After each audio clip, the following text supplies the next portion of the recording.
اعوذ باللہ من الشیطان الرجیم بسم اللہ الرحمن الرحیم وَلِكُلِّ أُمَّةٍ جَعَلْنَا مَنْسَكًا، اور ہم نے ہر امت کے لیے ایک قربانی کا نظام مقرر کیا، لِيَذْكُرُوا اسْمَ اللَّهِ عَلَىٰ مَا رَزَقَهُم مِّن بَهِيمَةِ الْأَنْعَامِ، تاکہ وہ اللہ کا نام لیا کریں ان مویشیوں پر کہ جو ہم نے انہیں عطا فرمائے ہیں۔ فَإِلَٰهُكُمْ إِلَٰهٌ وَاحِدٌ، تو جان لو تمہارا الہ ایک ہی اللہ ہے، واحد۔ فَلَهُ أَسْلِمُوا، اس کے سامنے سر تسلیم خم کرو، اس کی اطاعت قبول کرو۔ یعنی ایسا نہ ہو کہ بس قربانی تو ہو رہی ہے، باقی سب حرام خوریاں ہو رہی ہیں، 10-10 ہزار 20-20 ہزار کا جانور لے کر اور اس کے فوٹو کھنچوا کر اخبارات میں شائع کیے جا رہے ہیں، ہے سارا حرام خوری کا نتیجہ۔ تو یہ تو کوئی قربانی نہیں ہے، یہ اللہ تعالیٰ کے ہاں قبول نہیں ہے، چاہے وہ 1 لاکھ کا جانور ہو لیکن ہو اسلام کے ساتھ۔ فَلَهُ أَسْلِمُوا، اس کی اطاعت تو قبول کرو، اس کے حلال اور حرام کے پابند تو ہو، اس کے حرام کردہ چیزوں سے منہ نہ مارو۔ وَبَشِّرِ الْمُخْبِتِينَ، اور اے نبی بشارت دے دیجئے مخبتین کو، اخبات کہتے ہیں جو اپنے آپ کو پست کر لیں اللہ کے سامنے، تواضع اور عاجزی اختیار کرنے والے۔ الَّذِينَ إِذَا ذُكِرَ اللَّهُ وَجِلَتْ قُلُوبُهُمْ، یہ جو سورہ انفال کے شروع میں الفاظ آئے تھے اس سے ملتے جلتے الفاظ ہیں۔ وہ کون لوگ ہیں؟ وہ لوگ مخبتین کہ جب اللہ کا ذکر کیا جائے تو ان کے دل لرز اٹھتے ہیں، کانپ اٹھتے ہیں۔ وَالصَّابِرِينَ عَلَىٰ مَا أَصَابَهُمْ، اور جو بھی کوئی تکلیف ان پر آئے، کوئی مصیبت آئے، کوئی ناگوار صورتحال درپیش ہو جائے تو اس پر صبر کرنے والے۔ وَالْمُقِيمِ الصَّلَاةِ، اور نماز کے قائم کرنے والے۔ وَمِمَّا رَزَقْنَاهُمْ يُنْفِقُونَ، اور جو کچھ ہم نے ان کو دیا ہے اس میں سے ہمارے لیے خرچ کرنے والے، ہماری رضا جوئی کے لیے، ہمارے دین کے لیے یا محتاجوں کے لیے انفاق کرنے والے۔ اللہم ربنا اجعلنا منہم وَالْبُدْنَ جَعَلْنَاهَا لَكُم مِّن شَعَائِرِ اللَّهِ، اور یہ جو قربانی کے جانور خاص طور پر اونٹ ہیں، ان کو ہم نے تمہارے لیے ان کو بھی شاعر بنا دیا، یہ بھی اللہ کے شاعر میں سے ہیں، اس لیے کہ یہ اونٹ جو ہے ابھی اللہ کے نام پر قربان کیے جا رہے ہیں۔ لکم فیہا خیر، تمہارے لیے ان میں خیر ہے، بھلائی ہے۔ ظاہر بات ہے کہ ان کا بھی گوشت تم کھا سکو گے اور غریبوں کو کھلا سکو گے، لیکن یہ کہ ہیں وہ شاعر اللہ، اس لیے کہ وہ نامزد ہو چکے ہیں بیت اللہ کے لیے، اللہ کے لیے، کہ یہ قربانی کے جانور ہیں کہ جن کو قربان کیا جانا ہے بیت اللہ کے قریب۔ فاذکروا اسم اللہ علیہا صواف، تو ان پر نام لیا کرو اللہ کا، ان کو کھڑا کر کے سیدھا، صواف صفے باندھ کر، قطار باندھ کر۔ یہ جو نقشہ ہے یہ خاص طور پر جو حجۃ الوداع میں حضور نے جو قربانی دی ہے تو 63 آپ نے اونٹ اپنے ہاتھ سے نہر فرمائے، کل 100، یہ 63 آپ نے اپنے ہاتھ سے نہر فرمائے۔ اور یہ آتا ہے روایات کے اندر، اب یہ چونکہ معاملہ حضور کا ہے اور اس میں ہمیں کسی شک و شبے کی گنجائش نہیں ہے کہ اب کھڑے ہوئے ہیں قطار میں، اور ایک اب نہر کرنے کا طریقہ بھی ہوتا ہے، برچھا مارا جاتا ہے اونٹ کی یہاں گردن میں،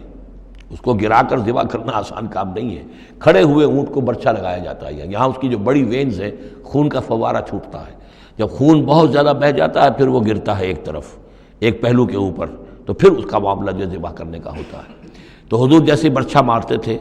اور اس کے بعد پھر اگلا اونٹ اپنی گردن خود آگے کرتا تھا۔ نہ شود نصیب دشمن کے شود ہلاک تیغت، سر دوستاں سلامت کی تو خنجر آزمائی، گویا کہ ان کے لیے خود ایک اعزاز تھا، اللہ نے شعور دیا ہے۔ وہ تو جو ایک سوکھی ہوئی لکڑی تھی جس کا سہارا لے کر حضور صلی اللہ علیہ وسلم وہ آپ خطبہ دیا کرتے تھے جمعے کا، پھر جب ممبر بنا دیا گیا اب وہ اس لکڑی جو ہے اس کا آپ سہارا نہیں لے رہے۔ تو پہلا دن جب تھا کہ آپ نے اس کا سہارا نہیں لیا اور آپ ممبر پر کھڑے ہو کر آپ نے جب خطبہ دیا ہے تو اس سوکھی لکڑی میں سے ایسی آواز آ رہی تھی جیسے کوئی بچہ بلک بلک کر رو رہا ہو کہ میری یہ سعادت آج ختم ہو گئی ہے، مجھے جو سعادت نصیب تھی کہ محمد الرسول اللہ صلی اللہ علیہ وسلم میرا سہارا لیا کرتے تھے، مجھ پر ٹیک لگایا کرتے تھے، یہ مجھ سے جاتی رہی فضیلت، بلک بلک کر رو رہا ہے۔ حنانہ اس کو کہتے ہیں، ستون حنانہ، اب بھی مسجد نبوی میں ایک ستون ہے حنانہ، حنین کہتے ہی اس کو ہے کہ جس میں رقت ہو، بچہ رو رہا ہو، بلک رہا ہو تو یہ حنین ہے، تو حنانہ ہے وہ۔ اور اس کے لیے یہ نوٹ کر لیجیے، کہا ہے مولانا روم نے، فلسفی کو منکر حنانہ است، از حواس انبیاء بیگانہ است۔ پہلے فلسفی ہوتے تھے، آج سائنسدان جو انکار کرے گا کیسے ہو سکتا ہے سوکھی لکڑی میں سے بچوں کے سے رونے کی آواز آئے، کیسے مان لیں گے ہم؟ سر سید کیسے مانیں گے اس کو؟ نہیں مانیں گے کبھی بھی۔ تو فلسفی یا سائنسدان کو منکر حنانہ است، کہ وہ حنانہ کا انکار کرتا ہے، از حواس انبیاء بیگانہ است، اس لیے کہ انبیاء کے معاملات کو وہ جانتا نہیں ہے، وہ عام لوگوں پر قیاس کر رہا ہے۔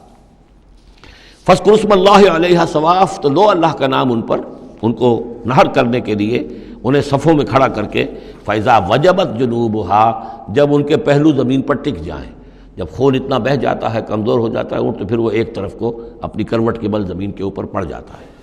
فَكُلُوا مِنْهَا، تو اب کھاؤ اس میں سے اس کے گوشت کو، وَأَطْعِمُوا الْقَانِعَ وَالْمُعْتَرَ، اور کھلاؤ اس کو بھی جو قناعت کے ساتھ بیٹھا ہوا ہے، مانگتا نہیں پھر رہا ہے، سائل نہیں ہے، اس کے پاس کچھ نہیں ہے لیکن وہ مانگتا نہیں پھرتا، قانع، اور معتر جو بے قرار ہو گیا ہے، آتا ہے، سوال کر رہا ہے، مانگ رہا ہے، گوشت مانگ رہا ہے، اس کو بھی دو، اس کو بھی دو۔ كَذَلِكَ سَخَّرْنَاهَا لَكُمْ لَعَلَّكُمْ تَشْكُرُونَ، اسی طرح تو ہم نے اتنے بڑے جانور کو تمہارے لیے مسخر کر دیا ہے، اونٹ جیسے جانور کو، اور وہ کھڑا ہوتا ہے تم برچھا مارتے اس کو، سخرناها لکم لعلکم تشکرون، تاکہ تم اللہ کا شکر ادا کرو۔ لن ینال اللہ لحومها ولا دماؤها، اب یہ ہے اصل شے، اللہ تک نہ ان کے گوشت پہنچتے ہیں نہ خون پہنچتا ہے، ولکن ینالہ التقوی منکم،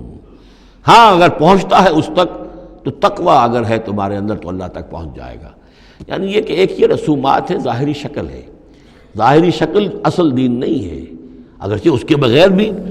تو حقیقت جو ہے وہ کسی نہ کسی حیول ہی میں ظاہر ہوگی، کوئی نہ کوئی اسے پیکر چاہیے۔ تو ان عبادات کا پیکر بھی اہم ہے،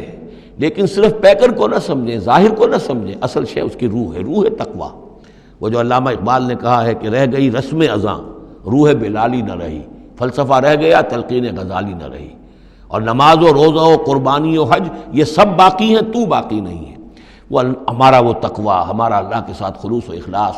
قربانی جب انسان دے رہا ہو تو واقعتاً اس کے اپنے اندر اگر تقویٰ بھی ہے، اس نے حلال ذریعے سے کمائے ہوئے مال میں سے اس نے اتنی محنت کی ہے کہ اس میں سے اثار کر رہا ہے، اللہ کے نام پر ایک جانور کو ذبح کر رہا ہے، پھر خود اپنی زندگی میں وہ اللہ کے قوانین کا پابند ہے، اسی کے مطابق زندگی گزار رہا ہے، اور وہ اپنی توانائیاں، قوتیں، صلاحیتیں اللہ کی راہ میں لگا رہا ہے، اس کی قربانی ہے۔ باقی اگر یہ نہیں ہے تو ٹھیک ہے، چلیے کم سے کم غریبوں کو گوشت مل جائے گا، کچھ نہ کچھ فائدہ تو ہو ہی جائے گا، لیکن یہ کہ وہ اصل قربانی نہیں ہے، اللہ تک کچھ نہیں پہنچے گا تمہارا۔ لن ینال اللہ لحومها ولا دماؤها، دیکھو ان قربانیوں کے نہ گوشت اللہ تک پہنچتے ہیں نہ ان کے خون، ولکن ینالہ التقوی منکم، ہاں تقوی اگر ہے وہ اللہ تک پہنچ جاتا ہے۔ کذالک سخرھا لکم لتکبروا اللہ علی ما ھداکم، اسی طرح اللہ تعالیٰ نے اسے تمہارے لیے مسخر کر دیا ہے، لتکبروا اللہ علی ما ھداکم، تاکہ تم اللہ کی تکبیر کیا کرو اس ہدایت پر جو اس نے تمہیں دی ہے۔ دیکھیے دو عیدیں ہیں ہماری، عید الفطر جو رمضان کے بعد آتی ہے، ایک عید الاضحیٰ ہے جو حج کے ساتھ منسلک ہے۔ وہاں بھی ہم نے رمضان مبارک کے بارے میں جو آیات آئی ہیں سورہ بقرہ کے 23ویں رکوع میں، وہاں بھی لتکبروا اللہ علی ما ھداکم ولعلکم تشکرون، شہر رمضان الذی انزل فیہ القرآن ھدی للناس وبینات من الھدی والفرقان فمن شہد منکم الشہر فلیصمہ فمن کان مریضا او علی سفر فعدۃ من ایام اخر یرید اللہ بکم الیسر ولا یرید بکم العسر ولتکملوا العدۃ ولتکبروا اللہ علی ما ھداکم ولعلکم تشکرون، وہی الفاظ یہاں ہیں، لتکبروا اللہ علی ما ھداکم، تاکہ تم تکبیر کرو، اللہ کی تکبیر کرو۔ اسی لیے عیدیان کے لیے جاتے آتے ہوئے تکبیر، اور اس کو بھی بڑا بلند آواز سے، جاتے آتے راستہ بدلنا، پھر نماز جو دوگانہ ہے عید کی اس میں اضافی تکبیرات ہیں، لتکبروا اللہ علی ما ھداکم ولعلکم تشکرون پر تو وہ آیت ختم ہوئی ہے، وبشر المحسنین، اور اے نبی ان لوگوں کو آپ بشارت دے دیجئے جو اسلام اور ایمان اور تقویٰ کی منزلیں طے کرتے ہوئے درجہ احسان تک پہنچنے کی کوشش کرتے ہیں اور پہنچ جاتے ہیں۔ اللہم ربنا اجعلنا منہم، اللہم ربنا اجعلنا منہم، صدق اللہ العظیم۔